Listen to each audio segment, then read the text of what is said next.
नमस्कार, छत्तीसगढ़ आज का मुद्दा देख रहे हैं आप और मैं हूं आपके साथ रितु सिंह। छत्तीसगढ़ में लोकसभा के रण के लिए बीजेपी सभी नामों का ऐलान कर चुकी है, तो कांग्रेस ने 6 सीटों पर दिग्गज उतार दिए हैं। बाकी बची सीटों पर भी सूरमा ताल ठोक सकते हैं। कुल मिलाकर छत्तीसगढ़ कांग्रेस बिग फाइट में बिग फेस पर भरोसा कर रही है। तो कांग्रेस के सबसे बड़े फेस भूपेश बघेल के खिलाफ बीजेपी हमलावर है। पहले देखिए रिपोर्ट।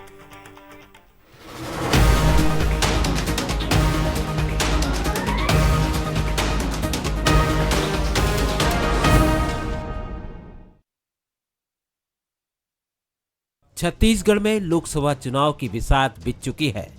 बीजेपी 11 धुरंधर मैदान में उतार चुकी है, तो कांग्रेस के 6 महारथी सामने आ चुके हैं। बाकी 5 का इंतजार है। कांग्रेस इन सीटों पर भी बड़े चेहरों को उतारने की तैयारी में है। कुल मिलाकर बिग फाइट के लिए कांग्रेस बिग फेस पर फोकस करती दिख रही है। कांग्रेस दिग्गजों के दम पर 24 की जंग जीतना चाहती है, तो भूपेश बीजेपी के सीधे निशाने पर हैं। भूपेश बघेल के राजनांदगांव से चुनाव लड़ने पर डिप्टी सीएम विजय शर्मा ने पूछा कि वो पहले ये बताएं कि पाटन की जनता को क्यों धोखा दिया, तो पीसीसी चीफ दीपक बैज ने जवाब में कहा, भूपेश बघेल लोकप्रिय नेता हैं, पूरा प्रदेश उन्हें जानता पहचानता है। पाटन की जनता को धोखा क्यों दिया, मैं पूछना चाहता हूँ। भाई पाटन की जनता को आपको क्यों धोखा दिया आपने? अभी वहां से निर्वाचित जनप्रतिनिधि हैं, वो उनके पास जनसेवा का पूरा आधार है, वो काम कर सकते हैं। वो वहां से छोड़कर चले गए, अभी वो भाग क्यों गए, मुझे ये समझ में नहीं आती बात। देखिए, भूपेश बघेल छत्तीसगढ़ के पूर्व मुख्यमंत्री हैं और प्रदेश के लोकप्रिय नेता हैं। उनको पूरे प्रदेश पहचानती है, पूरे प्रदेश जानती है। सिर्फ पाटन ही क्यों, 90 विधानसभा जा सकते हो, 11 लोकसभा में जा सकते हो। वहीं भूपेश बघेल लगातार राजनांदगांव से भावनात्मक रिश्ता जोड़कर लोगों का भरोसा जीतने की कोशिश में जुटे हैं। राजनांदगांव मेरे लिए अपरिचित नहीं है। जब मेरा जन्म हुआ तो नांदगांव और दुर्ग एक ही जिला था। 72 में नया जिला बना। अब उसके बाद राजनांदगांव के भी बहुत सारे जिले बन गए, जिसमें कवर्धा पहले बना, फिर उसके बाद अब खैरागढ़ बन गया। कुल मिलाकर कांग्रेस ने बड़े नामों पर नजर लगा रखी है। उम्मीद है कि प्रदेश की बाकी बची 5 सीटों पर भी बड़े चेहरे कांग्रेस की तरफ से ताल ठोकते नजर आएंगे। बिग फाइट में बिग फेस तो कांग्रेस उतार रही है। इससे 24 का रण जीतने में कितनी मदद मिलेगी, ये देखना दिलचस्प होगा। Bureau report, Bansal news. तो बिग फाइट में बिग फेस तो कांग्रेस उतार रही है और मुकाबला भी दिलचस्प होता जा रहा है और इसी पर आज हम चर्चा करेंगे। सबसे पहले मेहमानों से आपको रूबरू करा देते हैं। बीजेपी प्रवक्ता राजीव चक्रवर्ती जी हमारे साथ जुड़ रहे हैं, कांग्रेस प्रवक्ता अमित श्रीवास्तव जी जुड़ गए हैं और हमारे स्टेट एडिटर आदित्य नामदेव जी जुड़ गए हैं। आप सभी का स्वागत है बंसल न्यूज पर। सबसे पहले आदित्य जी, आपके पास ही मैं आ रही हूँ। चाहे बीजेपी की बात करें चाहे कांग्रेस की, देखिए 6 चेहरे मैदान में हैं, 5 नाम भी जल्द ही आधिकारिक रूप से उनकी भी जो स्पष्ट हो जाएंगे, लिस्ट सामने आ जाएगी। फिलहाल किस तरह का मुकाबला छत्तीसगढ़ में देख रहे हैं आप? देखिए, सबसे बड़ी बात है ऋतु कि कांग्रेस को दिग्गजों को क्यों उतारना पड़ा। देखिए, 2018 में कांग्रेस की मेजोरिटी इतनी ज्यादा थी कि भारतीय जनता पार्टी केवल 15 विधायक चुन कर आए। कांग्रेस ने उपचुनाव होते होते 71 का आंकड़ा छू लिया। 2023 के चुनाव में कांग्रेस को केवल 35 सीटें मिली, 54 भारतीय जनता पार्टी को मिली। और ऐसे में बड़े बड़े दिग्गज कांग्रेस के हार गए, चाहे वो धनेन्द्र साहू हो, चाहे वो ताम्रध्वज साहू हो। ये बड़े बड़े नाम थे। भूपेश बघेल हारे नहीं, लेकिन बड़ी चुनौती विजय बघेल ने वहां पर पेश करी। अब चूंकि कांग्रेस को यह पता है कि अगर लोकसभा चुनाव, वैसे भी देखिए राममय माहौल है अयोध्या में, जिस प्रकार से राम मंदिर का जीर्णोद्धार हुआ है, माफ कीजिएगा, राम मंदिर में रामलला विराजमान हुए, उसके बाद से यह माना जा रहा है कि 11 में 11 बीजेपी सीटें जीत सकती। लेकिन बड़े दिग्गजों को उतारने से निश्चित तौर पर अब यह चुनाव बहुत दिलचस्प हो गया, खासतौर से राजनांदगांव सीट। क्यों? भूपेश बघेल वहां से मैदान में। हालांकि भूपेश बघेल का लोकसभा चुनाव लड़ने का ट्रैक रिकॉर्ड बहुत अच्छा नहीं रहा है। रायपुर लोकसभा वो हार चुके हैं, पाटन से एक बार विधानसभा चुनाव वो हार चुके हैं, लेकिन राजनांदगांव की 8 विधानसभा सीटों में 5 कांग्रेस के पास है। तो निश्चित तौर पर अब पोजीशन पे कांग्रेस है। उसी तरह जांजगीर चांपा में की पूरी सीटें, तो ये 2 सीटें जो फिलहाल दिख रही है कहीं ना कहीं कांग्रेस के पक्ष में जा सकती हैं। इसके लिए कांग्रेस को और मेहनत करनी पड़ेगी, लेकिन हाँ, बिग फाइट, बिग फेस जरूरी भी है। जब तक बिग फेस नहीं रहेंगे तो फाइट दिलचस्प हो ही नहीं सकती। ऋतु, बिल्कुल बिल्कुल आदित्य जी, जरूरी है कि दोनों ओर से मुकाबला बराबर का हो और तभी मुकाबला कहते हैं दिलचस्प भी होता है। अमित जी, आपके पास में आ रही हो, 2 सीट पर फिलहाल लोकसभा पर आप हैं।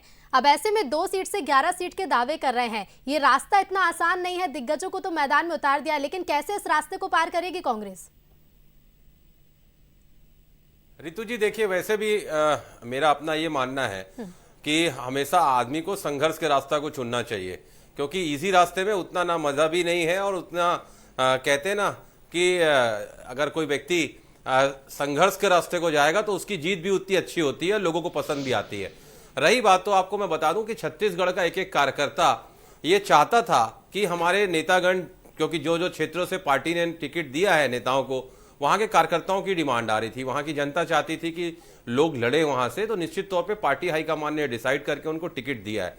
रही बात आपने कहा, तो मैं आपको बता दूं इतने सारे मुद्दे हैं, क्योंकि अब केंद्र में जब लोकसभा चुनाव होता है, रितु जी आप बेहतर जानती हैं, विधानसभा और लोकसभा चुनाव के मुद्दे भी बहुत भिन्न होते हैं, क्योंकि आपने जो वादे करके आए थे कि अच्छे दिन लोगों के आए नहीं, उस पर आपको जवाब देना है। 2 करोड़ लोगों को रोजगार देना था आपको, आपने दिया नहीं। हर साल लगातार महंगाई बढ़ रही है।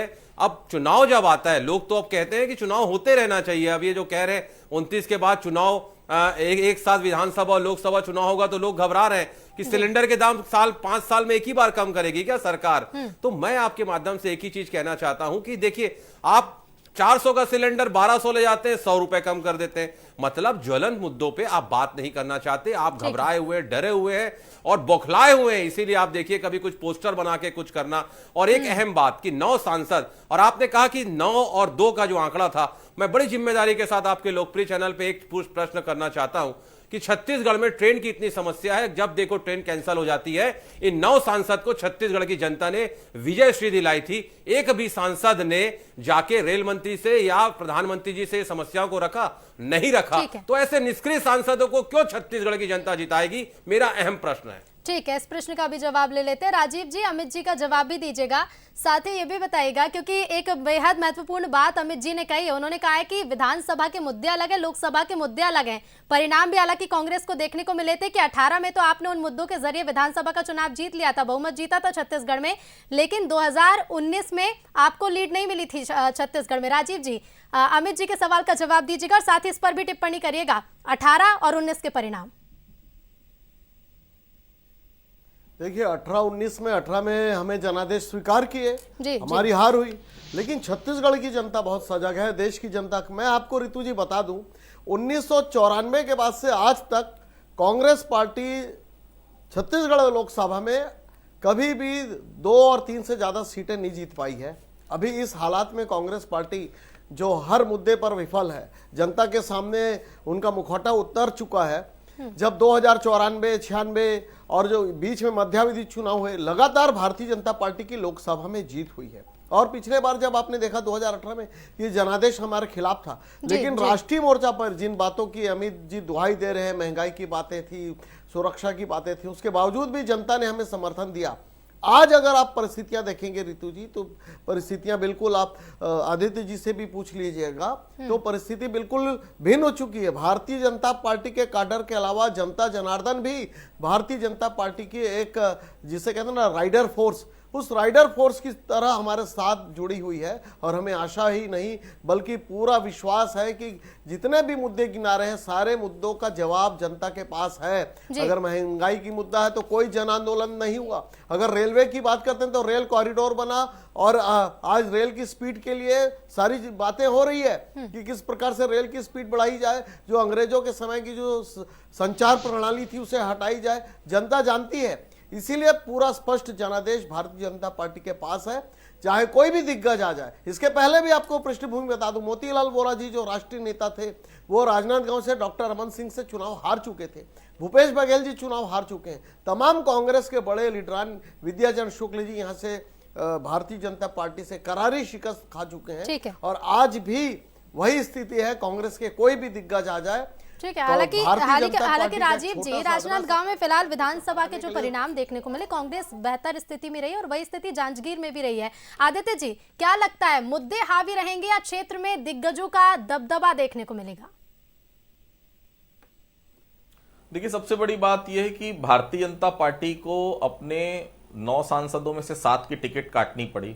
इसमें कोई दो राय नहीं कि परफॉर्मेंस ठीक नहीं था, चाहे वो कांकेर की बात कर लीजिए, चाहे आप सरगुजा की बात कर लीजिए। ठीक है, सरगुजा से रेणुका सिंह अब विधायक हैं, लेकिन उतारा जा सकता था, कोई बड़ी बात नहीं। बृजमोहन अग्रवाल को आपने रायपुर दक्षिण के विधायक होने के बावजूद रायपुर लोकसभा का टिकट आपने दिया। मतलब साफ है कि आज भी आपके पास मोदी के चेहरे के अलावा दूसरी कोई चीज नहीं है, कि आपकी खुद की पर्सनल आइडेंटिटी नहीं है कि आप चुनाव जीत पाए। मैं पूरी लिस्ट देख रहा था, जितने भी लोगों का इन्होंने नाम डिक्लेयर किया है, उसमें बृजमोहन अग्रवाल को हम छोड़ दें तो बाकी कोई भी ऐसा नहीं जो अपने दम पे लोकसभा चुनाव जीत सके। केवल सभी को मोदी का सहारा है। ठीक है, मोदी का सहारा बेहतर है, लेकिन जांजगीर क्षेत्र में पिछली बार लिए चलता हूं रितु आपको, पिछला चुनाव जो था 2019 का, बसपा का वोट, दोनों के वोट जो जांजगीर में जीती थी कमला पाटले और जो माफ कीजिए गुहाराम अजगले जीते थे, और जो कांग्रेस से जो हार हुई थी, उनका जो डिफरेंस था उससे ज्यादा वोट बसपा को मिले थे। बसपा इस बार किस तरफ जाते हैं, बसपा के वोट, ये डिसाइडिंग फैक्टर है। इसलिए कांग्रेस बहुत ज्यादा आशान्वित है जांजगीर को लेकर। राजनांदगांव में 8 में 5 सीटें कांग्रेस के पास है, इसलिए भूपेश बघेल को राजनांदगांव से लड़ाया जा रहा है। मतलब साफ है, दुर्ग से हारने का उनको भी डर था कहीं ना कहीं। रायपुर से वो लड़े नहीं, वो केवल राजनांदगांव गए। तो ये सब तमाम समीकरण है, लेकिन बहुत साफ है कि नए चेहरे, बड़े चेहरे आए हैं, वो चेहरे जो रिनाउंड है, उससे फर्क तो पड़ता है। लेकिन फिलहाल कांग्रेस को बहुत मेहनत करने की फिलहाल जरूरत है। बिल्कुल, बहुत जरूरत है कि मेहनत की जाए। अमित जी, कितनी मेहनत चल रही है? क्योंकि देखिए, जब मोदी की गारंटी 23 में काम कर गई, 18 के परिणाम के एकदम उलट देखने को मिले। बीजेपी के लिए रिजल्ट काफी अच्छा साबित हुआ 2023 का, तो क्या आपको नहीं लगता कि लोकसभा चुनाव में भी मोदी की गारंटी काम करेगी? देखिए, निश्चित तौर पे मैं आपके सवालों का जवाब दूंगा, लेकिन जब आपका स्टार्टिंग में ही भाजपा के एक नेता कह रहे थे कि पाटन से वो राजनांदगांव गए, डर गए, तो क्या देश के सम्मानित प्रधानमंत्री गुजरात से वाराणसी गए तो वो डर के गए क्या? ये लोकतंत्र में पार्टी जहां भेजेगी आदमी वहां चुनाव लड़ने जाएगा। रही बात, आपने कहा उनके वादों पे विधानसभा चुनाव जीत गए। आदित्य जी की बात से मैं इत्तेफाक रखता हूं कि इनके पास मोदी जी की गारंटी के अलावा कुछ भी नहीं है, और अब मोदी जी की गारंटी पे उनको जवाब देना है। क्योंकि 2000 विधानसभा में चुनाव में तो उन्होंने कह दिया कि मैं बैठा हूं, डबल इंजन की सरकार रहेगी, और जिस प्रकार से हमारे सारे फंड्स रोके थे, सौतेला व्यवहार किया गया, छत्तीसगढ़ की जनता ने सारी उन चीजों को देखा है। और मैं आपके माध्यम से एक ही चीज कहता हूं कि उसके बाद भी अब जब जो वो वादे किए थे उस पर उनको जवाब देना है। तो मैं आपके माध्यम से एक ही चीज कहना चाहता हूं रितु जी, कि जनता जनार्दन होती है, जनता सारे चीजों को माइनॉरिटी ऑब्जर्वेशन में रखती है, और जब जनता अपने मताधिकार का प्रयोग करेगी तो सारी चीजों पे जनता देखेगी कि, और अगर इतना अच्छा ये परफॉर्मेंस करते तो पिछले बार पूरे के पूरे सांसदों को इन्होंने बदल दिया था, इस बार आदित्य जी ने अभी बताया कि 7 लोगों को बदल दिया। मतलब आप निष्क्रिय थे, वो जानते थे हाई कमान में बैठे हुए लोग। और जो मोदी जी के यहां कह के गए थे कि डबल इंजन की सरकार होगी, तो डबल नहीं है, ट्रबल इंजन की सरकार है, छत्तीसगढ़ की जनता समझ चुकी है। दूसरी बात, डबल इंजन तब लगाया जाता है, मुझे याद है जब हम यहां से पहले दिल्ली जाते थे या हम यहां से इलाहाबाद जाते थे तो कटनी में इंजन लगाया जाता था। क्यों? हम पूछते थे जब कि ये इंजन क्यों लगाया जा रहा है, तो कहते थे कि साहब ये एक इंजन खींच नहीं पा रहा है, इसलिए डबल इंजन लगाया जा रहा है। मतलब क्या छत्तीसगढ़ की सरकार जो यहां पर है वो अच्छा परफॉर्मेंस नहीं कर रही है कि उसको केंद्र का इंजन लगाना पड़ रहा है, या केंद्र की सरकार अच्छा काम नहीं कर रही है कि छत्तीसगढ़ से इंजन लगाना पड़ रहा है? तो जनता बेहतर समझती है। मैंने कहा ना, इस दौर में अंदाजे निराले हमने बहुत देखे हैं, फैसला कत्ल का कातिल के हवाले देखे हैं। ठीक है राजीव जी, जवाब भी दे दीजिएगा जिस अंदाज में आप देना चाहें उस अंदाज में। लेकिन राजीव जी, जब 7 सांसदों के टिकट आप काटते हैं अपने रिपोर्ट के आधार पर, अपने सर्वे के आधार पर, फिर जनता के पास तो हक है, 5 साल का वक्त है सर्वे करने का। तो जब आपने ही भरोसा नहीं किया उन 7 सांसदों पर, तो जनता उस 5 साल के कार्यकाल पर भरोसा कैसे करेगी? बहुत अच्छा प्रश्न, साधुवाद आपको। रितु जी, ये भारतीय जनता पार्टी है, हर कार्यकर्ता को मौका देती है। अगर किसी को दोबारा मौका मिला तो साधुवाद है, किसी नए चेहरे को ला रहे हैं या किसी अनुभवी को ला रहे हैं जो सदन में अपने प्रखरता के साथ रहेंगे, जो इस राज्य के सदन में लगातार रह चुके।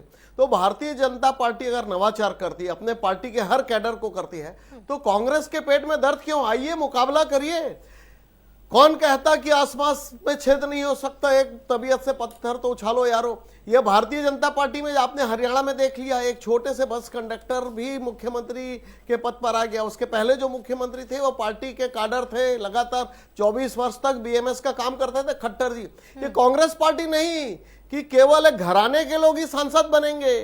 ज्योत्सना महन जी, उनके पति महन साहब और ये पति पत्नी रहेंगे, एक इस सदन में, कुछ सदन में। लेकिन ये भारतीय जनता पार्टी है, मंडल स्तर से लेकर वार्ड का कार्यकर्ता भी कारण वही हो सकता है। केवल बीजेपी ने भी अपने 2 सांसदों को रिपीट किया है, तो रिपीट सांसदों को रिपीट से आपका जो कारण हो सकता है वो कारण दोहरा चरित्र, चाल चरित्र चेहरा नहीं चलेगा। रिपीट नहीं। और तो राजीव जी, जो कारण आपके रिपीट सांसदों के लिए हो सकता है वही कारण कांग्रेस भी अपना सकती है ना राजीव जी?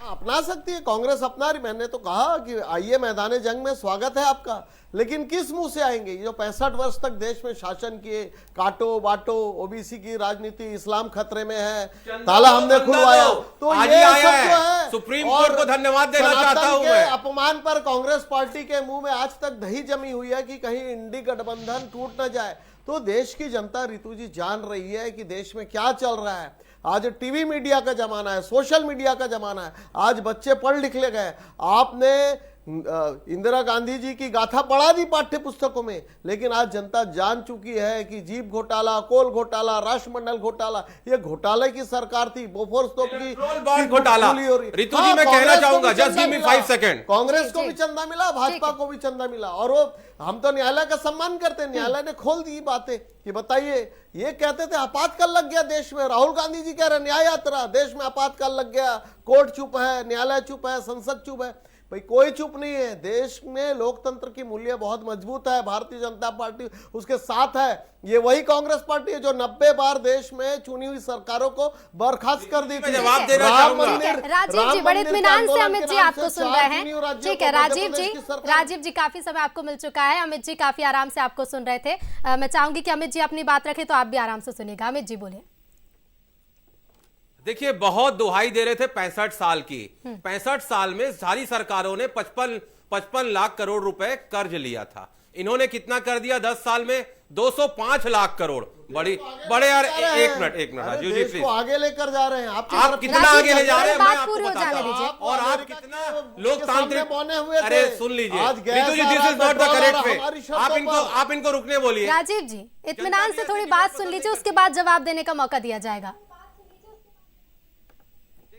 यही तो कहते हैं ना कि जिंदगी वक्त के बहकावे में है और भाजपा के राज में हर व्यक्ति तनाव में है। और राजीव जी आपने लगा दी पानी पे तौबत, ये नहीं सोचा छेद तो आपकी नाव में है। अभी आप कह रहे थे, मैं धन्यवाद देता ना चाहता हूं सुप्रीम कोर्ट को, आप कह रहे थे हमने बतवाया। आपको मैं बता दूं, देखिए कैसे हर्डल्स पैदा किया। इलेक्ट्रोल बॉन्ड्स में जब आज हम स्टडी कर रहे थे रितु जी, 18 अगस्त के इनको 50 करोड़ रुपए मिलता है। और मैं नाम नहीं लेना चाहता आपके लोकप्रिय चैनल पे, आप बेहतर जानती है, you know better than me, कि प्रधानमंत्री उनसे 22 तारीख के मुलाकात करते हैं और 50 करोड़ रुपए उनको चंदा दिया जाता है। मैं राजीव जी को व्हाट्सअप कर दूंगा, चेक कर लेंगे। पहली बात। दूसरी बात, कैसे रोकने का प्रयास किया जा रहा था? जो 48 करोड़ अकाउंट है जिस एसबीआई बैंक में, जिसमें 66,000 एटीएम है, 23,000 ब्रांचेस हैं, वो कहता है कि 22,227 लोगों का डिटेल हम नहीं देंगे। और आज देखिए कैसा मैनिपुलेशन किया गया है, मैं आपको बताता हूं। 18,000 लोगों का दिया गया है, बाकी 4,000 लोगों का रोक दिया गया है। क्या ऐसा पीड़ा है, इनको तकलीफ है कि सारी चीजें सार्वजनिक नहीं होनी चाहिए?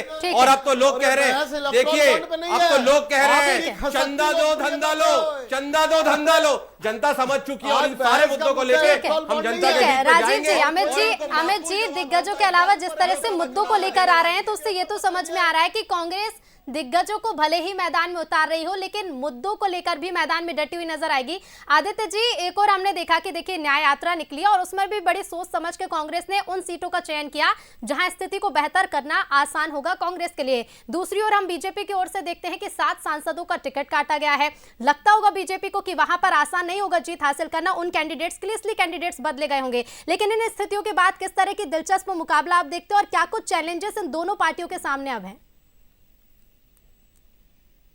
देखिए, सबकी निगाहें अभी कुछ लोकसभा सीटों पर तो जरूर है, खासतौर से राजनांदगांव, जहां भूपेश बघेल मैदान में है और भाजपा ने अपना सांसद फिर से रिपीट किया प्रत्याशी वहां पर संतोष पांडे, जो निश्चित तौर पर हिंदुवाद बड़ा चेहरा है। लेकिन सबसे बड़ी बात है राजनांदगांव की जनता को बताने के लिए क्या है उनके पास। केवल मोदी का चेहरा, मोदी की गारंटी। एक दूसरी महत्वपूर्ण लोकसभा सीट है ऋतु कोरबा, जहां से ज्योत्सना महंत जो सांसद हैं उनको रिपीट कांग्रेस ने किया है, और दूसरी सरोज पांडे जो दुर्ग में लगातार लड़ाई हैं, दुर्ग लोकसभा लड़ी है, वैशाली नगर से विधायक रही हैं, महापौर रही हैं, उनको दुर्ग से कोरबा शिफ्ट किया गया है। मतलब दो महिलाओं की जंग वहां पर हम देखने को मिलेंगे, लेकिन बाहरी भीतरी का वहां पर अभी से शुरू हो चुका है, ये बड़ी बात है। शिव डहरिया को रायपुर से आपने जांजगीर भेजा, क्यों? क्योंकि सेफ जोन नजर आ रहा है कांग्रेस के लिए। मंत्री रह चुके हैं, विधानसभा चुनाव हारे, क्योंकि जांजगीर बेल्ट में सभी विधानसभा सीटें इस बार कांग्रेस के पक्ष में है। तो क्या आपने सेफ साइड खेलने का बड़े लोगों को मौका दिया है? ताम्रध्वज साहू महासमुंद के प्रभारी मंत्री रह चुके हैं जब वो गृह मंत्री थे, सबसे निष्क्रिय मंत्री रहने का खिताब उनके नाम से, उनको आपने महासमुंद से लड़ा दिया। तो देखिए, कुछ लोगों को तो ऐसा लगता है निश्चित तौर पर चुनाव लड़वाकर कहीं ना कहीं आगे राजनीतिक जीवन ना उनका खत्म हो जाए, क्योंकि आखिरी चुनाव है। विधानसभा आप हार गए, लोकसभा आप हार जाएंगे तो उसके बाद आपको कोई पूछेगा नहीं। विकास उपाध्याय का वही हाल है, रायपुर में उन्होंने चुनाव हारा रायपुर पश्चिम से, और फिर से लोकसभा आपने दे दिया। लोकसभा में क्या स्थिति रायपुर की हम ये सब जानते हैं। तो देखिए, मैंने फिर कहा, 2 विधानसभा जो जीती है कांग्रेस बेल्ट में, अगर मैं बात करूं राजनांदगांव और जांजगीर की, यही कांग्रेस के लिए थोड़ा सा बेहतर स्थिति है। लेकिन अभी मैं कहता हूं कि लोकसभा और विधानसभा के चुनाव बहुत अलग होते हैं, मुद्दे बहुत अलग होते हैं। कांग्रेस को अभी भी बहुत बहुत बहुत मेहनत करने की जरूरत है। बिल्कुल, बहुत जरूरत है। अमित जी, एक जवाब दीजिएगा, अगर विकास उपाध्याय ने विधानसभा का चुनाव हारा, लेकिन पहली लिस्ट में हमने उनका नाम सामने देखा, तो दीपक बैच का नाम अब तक सामने क्यों नहीं आया? अभी तक इंतजार क्यों करना पड़ रहा है? बस्तर सीट को लेकर क्या चैलेंज देख रहे हैं आप कि कितना कठिन होगा उसे जीतना?